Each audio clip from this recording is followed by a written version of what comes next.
लेकिन अब क्रेडिट लेने की होड़ लगी है। आरजेडी के लोगों का कहना है कि लालू प्रसाद यादव ने पहले शुरुआत की मांग की थी और तब जाकर के सरकार ने इस जनगणना को कराया। देखिए, ऐसा है कि अगर आप पुराने नीतीश जी के सार्वजनिक रूप से जब नीतीश जी ने इसके ऊपर बात की है तो उन्होंने बताया कि कैसे राष्ट्रपति ज्ञानी जैल सिंह ने बुला करके 15 वर्ष पूर्व इनको बताया था कि जातीय जनगणना कराना चाहिए, और उन्होंने उस समय के अपने तत्कालीन नेताओं से जाकर इस पर बात की थी। वीपी सिंह प्रधानमंत्री थे और जातीय जनगणना की बात को उन्होंने कहा था, मगर उस समय जनगणना शुरू हो चुका था। इसीलिए वीपी सिंह साहब ने कहा कि अभी समय नहीं हो सकता, लेट हो गया है। और इस बात की चर्चा मुख्यमंत्री जी ने कई बार सार्वजनिक रूप से भी और व्यक्तिगत रूप से भी जर्नलिस्ट लोगों को बताया है कि जातीय जनगणना के प्रति उनकी रुझान कैसे बढ़ी, तो जानकारी कैसे मिला, कैसे लगा कि नहीं भाई जातीय जनगणना होना चाहिए। इसीलिए कोई राजनीतिक दल होड़ लेना चाहता है, करना चाहता है, ये दूसरी बात है।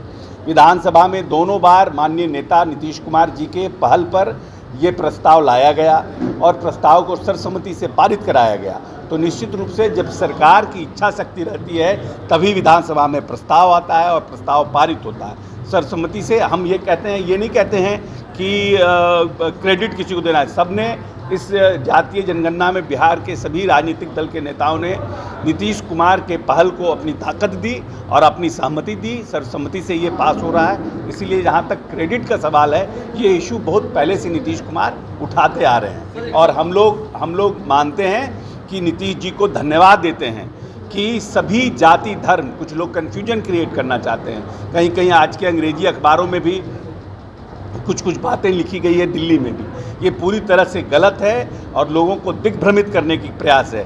पूरे प्रदेश के सभी जाति के, चाहे वो सर्ण हो, अति पिछड़ा हो, महादलित हो, माइनॉरिटी के हो, सभी के जाति का जनगणना किया जाएगा। उनकी आर्थिक स्थिति की जनगणना की जाएगी कि आने वाले समय में स्वर्ण जातियों में भी किस तरह के आर्थिक विपन्न लोग हैं, हम उनके लिए क्या भविष्य में प्लान कर सकते हैं। जो अति पिछड़ा और महादलित है उनकी क्या स्थिति है। किसी के साथ आने वाले समय में बिहार में जो भी जाति के लोग हैं उनके साथ अन्याय न हो, उनके साथ जमीन, क्योंकि स्वर्ण जाति के बहुत से लोग कहते हैं कि आरक्षण गलत है, हम लोग उनसे भी ज़्यादा विपन्न हो गए हैं। ब्राह्मणों में एक बहुत बड़ा तबका है जो कहता है कि हम जो है मांग कर ही खाते हैं और हमारे बारे में कोई योजना नहीं है। तो उन सब योजनाओं को बनाने में भविष्य में माननीय नेता नीतीश कुमार को सहूलियत होगी और उसका फ़ायदा आम जनता को मिलेगा। बीजेपी भी तेजस्वी के दबाव में सरकार बता दिया ना कि क्रेडिट लेने के लिए तो कोई ले, मुखिया जिसके नेतृत्व में काम होता है श्रेय उसी को मिलता है। नहीं, आप लोगों ने मान लिया और बातें वो भी कर रही है, बीजेपी कह रही है कि जनसंख्या नियंत्रण कानून का जिस तरीके से वो एक बहस का मुद्दा, अलग बहस का मुद्दा है। ये वो भी एक अलग बहस का मुद्दा है कि जनसंख्या नियंत्रण, वो भी एक अलग बहस का मुद्दा है। बहुत से लोग बहुत से फ्रंट पर इस पर चर्चा कर रहे हैं। बहुत से लोगों को लगता है कि जनसंख्या का नियंत्रण होना चाहिए और जिस तरह से जनसंख्या बढ़ रही है वो एक बहस का मुद्दा है, राजनीतिक बहस का मुद्दा है और उस पर भी भविष्य में आने वाले समय में निर्णय लेने की ज़रूरत पड़ सकती है। मोहन भागवत ने कहा है कि हर मस्जिद में शिवलिंग खोजना अच्छी बात नहीं है और खास करके आरएसएस के लोगों को उन्होंने मना कर दिया है किसी तरह का मंदिर में या मस्जिद के मामले में जाने के लिए।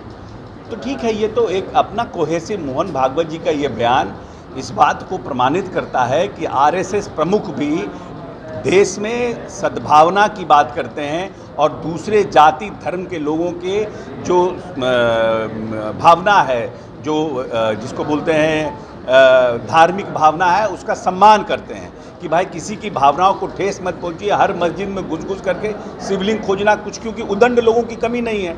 उदंड लोग हिंदू में भी हैं जो कट्टरपंथी हैं, उसी तरह से उदंड लोग मुस्लिम में भी हैं जो कट्टरपंथी हैं। इन दोनों कट्टरपंथियों से देश को बचा कर रखना है कि अब घुस के हर एक मस्जिद में शिवलिंग खोजने लगेंगे तो निश्चित रूप से माहौल ख़राब होगा और माहौल जब खराब होगा प्रदेश में तो विकास अवरुद्ध होगा। तो इसलिए मोहन भागवत जी का ये बयान निश्चित रूप से स्वागत योग्य है। सर, आपको लगता है कि बीजेपी पहले जातीय जनगणना पर मानत है, अब ये जनसंख्या नियंत्रण कानून जो है वो एक बाउंस बैक है आपकी तरफ कि मतलब हमने माना तो आप भी कुछ मानिए, ऐसा नहीं लगता है? देखिए, ऐसा है कि ये बात तो पूरी तरह से निराधार है कि भारतीय जनता पार्टी जातीय जनगणना के पक्ष में नहीं थी। शुरू में तो मौन थी ना वो। नहीं, देखिए, मौन कौन मौन था, कौन सोया हुआ था, कौन उठा हुआ था, उस पर एक परसेप्शन जर्नलिस्ट का बनाना ये गलत। भारतीय जनता पार्टी ने क्या किया? भारतीय जनता पार्टी ने सर्वसम्मति से दोनों समय जो विधानसभा में प्रस्ताव पारित हुआ उसमें हम लोगों के साथ खड़े रहे, प्रधानमंत्री के साथ प्रतिनिधिमंडल गया उसमें खड़े रहे, फिर जातीय जनगणना के लिए सर्वसम्मति से प्रस्ताव पारित हुआ उसमें खड़े रहे, कल कैबिनेट की मीटिंग में जब कैबिनेट में पास हुआ तो खड़े रहे। तो ये कैसे कहा जा सकता है कि भारतीय जनता पार्टी साथ में नहीं है? सर, एमएलसी का चुनाव होना है, दावेदारी दोनों तरफ से हो रही है एक सीट। इस पर तो विजेंद्र यादव जी ने बात कर दिया है कि 2-2 का रहना चाहिए, क्योंकि हम लोगों ने सतीश चंद्र दुबे जी को राज्यसभा भी भेजा था, जब इसके पहले सतीश चंद्र दुबे जी गए थे।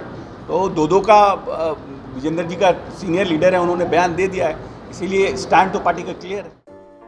अगर आपको हमारा वीडियो पसंद आया हो तो इसे लाइक करें, सब्सक्राइब करें और साथ ही बेल आइकन दबाना ना भूलें।